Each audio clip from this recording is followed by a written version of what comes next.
근데 이제 어렸을 때 뭐 죽어 나가 이렇게 하면은 예전에는 혼났죠. 무슨 말이야? 뭐 엄마한테 그렇게 말하면 안 되지. 근데 요즘 어머니들은 마음을 받아주세요. 엄마한테 화가 난 거야? 뭐 이런 식으로. 사회적으로 금기시되는 단어에 대해서 그걸 단호하게 끊는 게 옛날보다 훨씬 약해졌어요.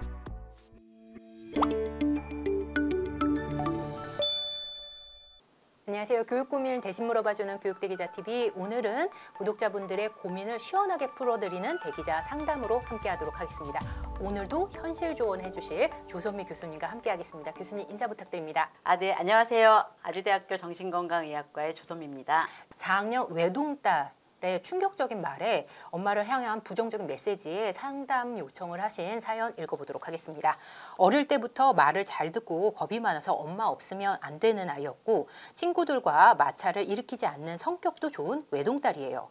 하지만 하나부터 10까지 제 손을 필요로 하고 아직까지 옆에 엄마가 없으면 잠을 못 자는 겁이 많은 아이를 케어하기엔 저의 인내심이 부족하더군요. 혼낼 때는 엄했고 그럴 때 아이는 한 번도 때를 쓰거나 자기 항변을 크게 한 적이 없었어요. 저는 어릴 때 엄마에게 가정폭력을 일삼던 성격 급하고 항상 화내던 아빠를 보고 자라서 그런지 내 아이에게 그렇게 하지 말아야지 하면서도 나도 모르게 화가 나면 참지 못했습니다. 문제는 4학년인 올해 초쯤 시작됐습니다. 아이가 속마음에 자꾸 엄마한테 욕이 생각난다고 털어놓으며 힘들어하길래 충격적이었지만 유튜브에서 욕하는 걸 봤거나 사춘기가 서서히 오나 보다 하고 장난스레 받아쳐서 넘겨주었습니다. 그러다 몇 번을 더 그러길래 속마음을 꼭 엄마에게 알릴 필요는 없다고 해줬고요. 그럼에도 본인도 모르게 TV를 보다가 장난으로 목 조르는 신용을 하는 장면이 나오면 엄마 목 조르면 죽어? 세게 조르면 죽을 수도 있지 라고 말했는데 엄마 목 조르고 싶다고 하길래 너무 화가 나서 나가라고 너 같은 딸 필요 없다고 크게 혼내고 말았습니다.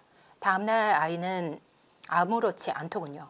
그래서 물었습니다. 오늘 마음이 어땠냐고. 엄마한테 미안한 생각 있었니? 라고요. 하지만 아이는 미안하지 않은 것 같다고 했어요. 엄마 죽었으면 좋겠어? 하니까 답을 못 하더라고요. 항상 이런 식의 이야기를 묻지도 않았는데 스스로 하면서 울먹입니다. 저 같으면 혼날까 봐 이야기하지 않겠는데 이 또한 이해가 안 갑니다. 아이가 또 어떤 이야기를 뱉을지 너무 두렵습니다. 쓰다 보니 제가 아이를 이렇게 만들었다는 게 더욱 느껴져서 죄책감이 괴롭습니다. 아이가 이런 생각 때문에 고통스러울까 걱정되고요. 지금에 와서 제가 어떻게 해야 할까요? 부정적인 생각을 담담하게 토로하는 아이를 둔 엄마의 사연인데요. 어떻게 보셨어요, 교수님? 네, 그냥 얘기만 들으면 굉장히 충격적이잖아요. 예, 저는 굉장히 충격을 받았습니다. 네, 초등학교 4학년짜리 아이가 예, 엄마가 죽었으면 좋겠다고 하는데 뭐 별로 격해지지도 않고 너무 담담하게 그러니까 화가 안 나는 상황에서도 네, 예, 그리고 뭐 미안하냐 그러면 미안하지 않다. 네, 사실 제가 이 사연을 선택한 이유는 이 어머니가 얼마나 괴로우실까 이제 이런 생각이 들어서 이제 선택을 했거든요. 근데 이제 먼저 전문가로서 말씀을 드리면 네네. 사람들은 보통 자기 생각을 자기가 통제할 수 있다고 생각해요. 근데 사실은 그렇지가 않아요. 그러니까 나는 이 생각을 하기 싫어. 하고 싶지 않아. 네. 근데 그 생각이 떠오르는. 마치 코끼리 효과네요. 코끼리 그렇죠. 생각하지 마 이렇게 하면 더 생각나는 것처럼. 그렇죠. 사실 생각을 원래 통제하기는 굉장히 어렵거든요. 네네. 근데 통제가 어려울 뿐 아니라 불가능한 경우가 있습니다. 아, 불가능이요? 예. 나는 절대로 하고 싶지 않은데 너무 떠올라서 괴로워. 강박적으로 한다는 거잖아요. 네네. 그러니까 하고 싶어서 하는 게 아니라 강박적으로. 강박적으로. 강박 행동이 있고 강박 사고가 있는데요. 강박 행동은 나 손 안 씻어도 되는 거 알아. 근데 막 손에 뭐가 묻은 것 같아. 그러니까 계속 씻고 또 씻어서 네. 이제 결국은 이제 한 번 손을 씻는데 2~30분 걸리고. 예. 그다음에 이제 세제도 쫙 정해요. 네. 그래서 뭐 소독도 이렇게 해서 그래서 이제 그분들 보면 이제 손이 허해갖고 오거든요. 그다음에 이제 뭐 체킹이라 그래서 네. 문 잠궜나 불 껐나 이거를 계속 그 스스로 통제하지 못하는. 그렇죠. 네. 그러니까 다 잠근 건 알아. 근데 참을 수가 없는 거죠. 참을 수가 없다. 굉장히 고통스럽습니다. 네. 그다음에 이제 강박 사고는 예. 그 생각이 떠오르는데 근데 그냥 말도 안 되는 생각이 떠오르는 겁니다. 몇 가지 되게 금기시된 주제들이 많이 나타나요. 그래요? 예, 공격적인 거나 성적인 거. 성적인 거 그럴 수 있을 것 같아요. 근데 이게 그냥 성적인 걸 내가 억압하니까 그게 떠오르는구나 아니라 애들이 사춘기가 안 된 애들이 네. 그러니까 이제 부모님이 너무 놀래갖고 얘를 데리고 오셨는데 네네. 그냥 강박장애라고 설명을 드려도 네. 이제 납득이. 네. 부모 입장에서 너무 놀랍죠. 그리고 이제 욕하는 건 좀 흔하고요. 예. 그래서 오. 그냥 별로 얘는 욕을 할 마음도 없고 욕을 할 생각도 없는데 이제 그게 계속해서 생각도 떠오르고 말로 나오기도 해요. 말로도요. 네. 이 사연이 그럴 수 있을 것 같아요. 그래서 저는 1차적으로는 네네. 일단 강박 사고라고 생각이 돼요. 그러니까 네. 엄마 죽어, 엄마 죽어 이런 말을 계속하면 강박 행동인데 그 생각이 떠올라 이렇게 얘기하는 거잖아요. 네. 이건 이제 강박 사고인 거죠. 강박 사고. 네. 이 강박 사고에는 이유가 있나요? 원인이 있나요? 일단 강박 장애거든요. 네네. 강박 장애는 그냥 병인 거죠. 오. 이제 병인데 예. 이제 이런 병을 가진 사람들이 보통 갖고 있는 이제 보통 다는 아니지만 네. 강박적 성격을 가진 경우가 많아요. 예. 그 중에 일부는 공통적으로 나타나는 성격이 그렇죠. 있어요. 예. 그러니까 이제 뭐 불안이 높고 그 다음에 완벽주의가 높고 예. 그 다음에 이제 금기에 대해서 예민한 거죠. 이렇게 하면 안 돼. 네네. 그러니까 이제 그걸 강하게 억압하잖아요. 예. 그러니까 부모님한테 나쁜 생각을 가지면 안 돼. 근데 이게 강하면 이제 보통 사람은 한 60으로 강하면 이들은 80, 90으로 강하거든요. 예. 그거를 견딜 수 없을 때가 됐을 때 이제 가장 금기시되는 주제가 나오는데 예. 그냥 평소에 이런 생각을 전혀 많이 하지 않아요. 그러면 스스로도 그런 생각을 하고 싶어서 하는 게 아니니까 이 아이도 힘들어할 것 같은데 그렇죠. 근데 여기서 보면 굉장히 담담하게 얘기한다고 했거든요, 교수님. 근데 이건 자기가 원치 않는 생각이거든요. 예. 그리고 이 말을 할 때는 엄마가 죽는 건지 뭔지 몰라요. 아, 아이 입장에서는. 네. 근데 이제 애가 조금 더 크면은 이게 굉장히 이제 뭐라 했나 할 수도 없고 할 예. 수도 없는 말이고 할 수도 없는 생각이라는 걸 알 만큼 크면은 말하지 않고 괴로워합니다. 네. 어떻게 내 마음에 이런 생각이 들지? 근데 그런 면에서는 얘가 4학년 치고는 좀 어린 것 같아요. 저학년 애들은 이제 있잖아요. 화가 나면 네. 뭐 엄마 나가. 뭐 엄마가 없었으면 좋겠어. 그런 식으로 얘기하죠. 조금 더 엄마 죽었으면 좋겠어. 그다음에 내가 죽었으면 좋겠지. 뭐 이런 레파토리가 있어요. 예, 예. 근데 이제 이건 화가 나서 하는 말이거든요. 예, 예. 그럼 이제 그때 죽음은 진짜 이렇게 죽음하고 전혀 상관이 없지. 그러니까 엄마가 안 들어줘서 화가 났어. 그 표현인 거죠. 예. 근데 이제 4학년이면 살짝 본질을 알 때도 됐거든요. 오, 네네. 그래서 저는 얘가 4학년 치고는 좀 어린애 같은 뭐 한 1, 2학년 정도로 예, 예. 그렇게 해서 미안하지 않다고 얘기한 것 같아요. 아, 그러니까 내가 의도해서 생각한 게 아니니까요. 아. 그러니까 이제 의도하지 않아도 미안한 게 죄책감이잖아요. 네네. 근데 이제 미안함과 죄책감은 다르거든요.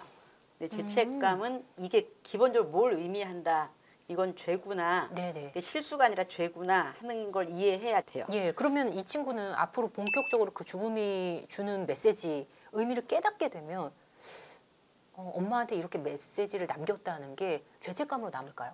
아, 어마어마하죠. 그래서 아. 성인은 그 생각을 한 것만으로 네. 2차적으로 우울증이 와요. 그러니까 처음에는 이게 병이라고 모르니까 나한테 이런 생각이 떠올랐다는 것만으로도 나는 폐륜이고 네. 난 인간도 아니고 네. 뭐 내가 이런 인간이었나 뭐 그런 어떤 자괴감, 죄책감 나의 밑바닥을 본 것 같은 느낌. 나도 모르다. 나도 모르는. 예. 어.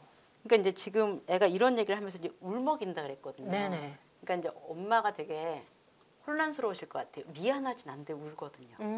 근데 엄마한테 미안한 게 아니라 그 생각이 떠오르는 게 괴로운 겁니다. 엄마가 때로는 아이에 대해서 그런 생각이 떠오를 수 있어요. 예, 너무 힘들며 내지는. 뭐 이를테면 이제 산후 우울증 중에 네네. 네. 예, 애를 죽여버리고 싶어 이런 증상이 있거든요. 강박 사고로. 그럼 얼마나 끔찍하겠어요. 그렇죠. 예, 그러니까 지금 그 생각이 떠올랐다가 너무 좀 있다가는 그렇죠. 너무 괴로워서 예, 또 웃는 거죠. 사실 또 부모하고 갈등이 커도 그런 생각이 떠오르기만 해도 예, 예. 괴롭잖아요. 예. 이제 아직은 얘가 이 증상 때문에 괴로운 게 훨씬 더 큰 것 같아요. 근데 이제 엄마는 얘를 도와줘야 된다고 생각을 잘 못 하시잖아요. 너무 상처받고 내가 정말 옛날에 내가 이런 일이 있어서 그런가 얘를 이렇게 키워서 그런가 네. 뭐 나는 정말 이렇게 본인이 훨씬 더 예. 뭐 문제 있는 사람이라고 생각하고 이제 그런 상황이신 것 같아서 그러면 이 아이에게는 지금 강박적인 사고가 있기 때문에 이건 부모님이 도와줘야 된 그렇죠. 그 관점으로 바라봐야 되는 거죠. 그렇죠. 사연을 보내주신 엄마 입장에서 살펴보면 아이가 정말 말도 안 되는 엄마 입장에서는 그런 부정적인 메시지를 딱 하면 이 충격이 어마어마할 것 같아요. 그렇죠. 그랬을 때 부정적 메시지를 들었을 때 이게 또 반복되고 있잖아요. 어떻게 대응을 해야 되나요? 일단은 저는 사실은 이 아이가 약간 나이보다 어리다는 거 아까 말씀을 드렸잖아요. 네네. 근데 이제 어렸을 때 뭐 죽어 나가 이렇게 하면은 예전에는 혼났죠. 너 무슨 말이야? 뭐 엄마한테 그렇게 말하면 안 되지. 네네. 근데 요즘 어머니들은 마음을 받아주세요. 그래요? 그러니까 엄마한테 화가 난 거야? 뭐 이런 식으로. 아, 그러니까 그 사회적으로 금기시되는 단어에 대해서 그걸 단호하게 끊는 게 옛날보다 훨씬 약해졌어요. 뭐 지금 나갈 거야, 뭐 죽어버릴 거야 이것도. 네가 마음이 속상해서 그렇구나 네. 이렇게요. 그리고 어릴 때부터 그게 만약에 쌓였으면 그렇죠. 나중에는 이게 걷잡을 수 없는 상황이 될 그렇죠. 수도 왜냐하면은 있잖아요. 그때는 느낌만 있었는데 이제 몸이 커지면은 네네. 그 사실 3학년쯤 돼서 폭력적이 되는 애들이 굉장히 많아요. 그러니까 뭐 어른한테 그러면 안 돼라든지 네. 엄마한테 그런 말 하면 안 돼. 화가 나도 뭐 그러면 안 돼. 이제 이런 거를 안 배운 아이들이 네. 초등학교 3학년쯤 되면은 발을 굴르고 주먹을 쥐고 어, 심하면 이제 엄마를 치는데 음. 그 이유가 왜 내 마음을 안 알아줘. 그 사전에 예방이 훨씬 더 중요한 거네요. 그래서 일단 안 되는 건, 안 되는 건. 설명하지 말고 안 돼. 뭐 죽어 뭐 이런 얘기는 얘가 무슨 뜻인지도 모르거든요. 네네. 그러니까 초반부터 아, 그때 형제 있는 애들도 그런 얘기를 많이 합니다. 동생이 죽었으면 좋겠어. 이렇게 알겠는데 하면 안 돼. 근데 속상한 건 아는데 이런 말은 절대 쓰면 안 돼. 동생이 없어졌으면 좋겠어 하면 아 첫째로서 섭섭한 마음이 있구나 해서 더 잘해 주잖아요 부모님들이. 맞아요. 그러니까 그래서- 이게 반복해도 되는구나 그러면서 생각할 수도 그런 있을 것 같아요. 애들이 동생한테 왕처럼 군림합니다. 그래요. 네, 그런 경우도 있어요. 왜냐하면은 엄마는 상처받은 첫째만 보이는 거죠. 근데 사실 첫째는 상처받은 게 아니라 예. 그냥 가족이 되어가는 거예요. 그리고 둘째가 생겨서 더 좋죠. 더 좋지는 않습니다. 아 그래요, 교수님? 그 제 생각인가요? 100을 받다가 30으로 줄었어요, 관심이. 그 대신 동생과의 릴레이션이 있잖아요, 또. 동생은 예. 아무것도 모릅니다. 10살 전에 그런 일이 있었었는데 한번 돌아보시면 좋을 것 같고요. 그리고 이분이 생각하시기에는 지금 사연에도 남겨주셨는데 이분한테는 원부모에 대한 트라우마가 있는데 이 본인의 이 치부가 아이한테 잘못 전달이 된 네. 원인도 있지 않을까라는 생각을 하시는 것 같아요. 이게 정말 많은 분들이 하시는 예. 생각이거든요. 내가 우리 아빠가 폭력이었어. 내가 그걸 보고 자랐는데 네네. 내가 화를 내. 그럼 그걸 동격으로 생각하세요. 근데 내가 우리 아빠처럼 얘를 이제 이거는 때린다고 안 하고 두들겨 팬다 그러잖아요. 이게 그러지 않거든요. 그냥 나 네. 화를 냈고 소리를 좀 높였고 그럴 만한 맥락이 있었어요. 근데 이제 이렇게 부모님들이 생각하는 우리 부모의 폭력은 맥락 없이 일방적으로 굉장히 잔인한 거거든요. 그래서 이제 화를 내시는 분들이 내가 우리 부모 같다고 하는데 이거는 화에 얼마나 넓은 스펙트럼이 있는지 모르시기 때문이에요. 이 어머니가 그런 환경을 겪었어도 부모님이 죽었으면 좋겠다는 생각을 안 하잖아요. 네. 예, 그리고 딸을 사랑합니다. 예. 그러니까 내가 얘한테 한 걸로는 이런 거를 전혀 설명할 수가 없어요. 그거를 인과관계로 생각하면 안 되는 그렇죠. 거네요. 예. 아. 그래서 이거는 아이들이 어려서부터 그런 말에 대해 그런 단어에 대한 통제를 못 받아서 기분이 나쁘면 그런 말을 해도 네. 별로 제재받지 않았거나 예. 그럼 이제 굉장히 길게 뭐 예를 들면 죽었으면 좋겠어가 예를 들면 문 닫고 나갔으면 좋겠어 수준인 거죠. 음. 예, 그래서 이런 단어들은 진짜 빨리 그냥 쓰지 마. 예. 그 말은 하면 안 돼. 어. 그러니까 이제 엄마가 아이의 마음을 알아주면서 얘가 뭔가 좀 격한 쪽으로 갔을 때 그걸 농담으로 넘기시는 분들이 많아요. 네. 뭐 꼭 그런 건 아니지 뭐라든지. 예. 그러면 애들이 그런 말들이 또 전혀 심각하지 않다고 느낍니다. 그럴 수도 있을 것 같아요. 그러니까 이렇게 처음부터 그런 말을 하면 뭐 쟤를 죽였으면 걔가 친구들끼리 싸우다가 남자애들 중에 네. 내가 걔를 죽일 거야 이런 말을 하는 애들이 있어요. 네. 그러면은 일단 그 마음을 네가 속상해서 그런 말 하는 거지 이렇게 하면 안 된다는 거죠. 우선순위를 바꿔야 됩니다. 예. 일단 그런 말은 하면 안 돼 절대로. 음. 그렇게 하고 그런 말을 하는 애 중에 많은 아이들이 참을성이 부족해요. 화가 나는 거. 그래서 화가 날 때 절대로 그런 말 하면 안 되고 그냥 걔 때문에 화가 난다고 말해. 엄마 입장에서는 좀 마음을 알아줄 수도 있겠죠. 근데 이게 얘한테 갖는 영향을 생각해 보면 일단 마음은 알겠는데 그 마음을 표현하면 정말 큰일이 나잖아요. 네네. 그래서 일단 가정교육이 그거거든요. 해도 되는 것과 하면 안 되는 것 것을. 먼저 갈라줘야 되는데 그러니까 교수님이 걱정하시는 거는 이 아이가 엄마한테 했던 거를 이게 확대해서 사회에 나가서도 똑같이 그렇죠. 하면 안 예. 되는 거잖아요. 그리고 얘는 무슨 뜻인지도 몰라요. 네. 정확하게 모릅니다. 내가 이렇게 너를 죽이고 싶다는 게 뭔지를 모르는 거예요. 그러니까 널 때리고 싶다는 정도죠. 그러니까 단어를 부정확하게 쓰는 거죠, 일단은. 네, 네. 그리고 이 부정확한 단어가 사회적으로 매우 금기시되는 거죠. 그렇죠. 네. 그러면 아이가 이런 메시지를 보냈을 때 이 어머님이 대응할 수 있는 구체적인 방법이 있을까요? 생각이 떠올라서 힘들다는 강박. 예, 강박은 강박 장애입니다. 네네. 무조건 진료를 받으셔야 받으셔야 돼요. 돼요. 예. 마지막 이 한이맘님께 네. 메시지 좀 부탁드립니다. 어머니 정말 고민 많고 마음이 힘드셨을 텐데요.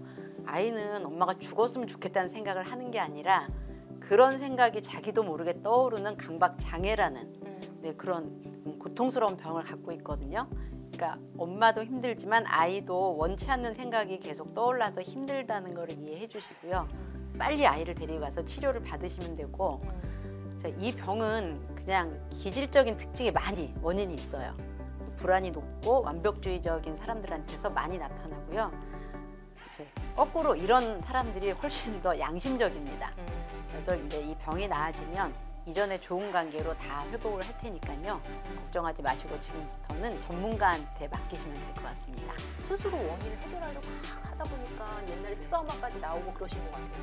많은 분들이 트라우마를 찾으시더라고요. 아, 내가 맞아, 화냈다, 뭐 얘를 어렸을 때 어디 예, 했다. 예. 남편이랑 싸웠다, 뭐. 네, 오늘도 구독자분들의 사연을 구체적으로 해결책과 함께 나눠봤습니다. 대기자 상담에 사연 신청하고 싶으신 분은요, 지금 고정 댓글에 남겨진 상담 양식을 통해서 신청해 주시기 바랍니다. 그리고 조선미 교수님의 메시지를 텍스트로 읽고 싶으신 분은요, 조선미의 육아상담소 이번에 교수님 대신 신간 참고해 주시면 좋겠습니다. 장시간 함께 해주셔서 감사합니다.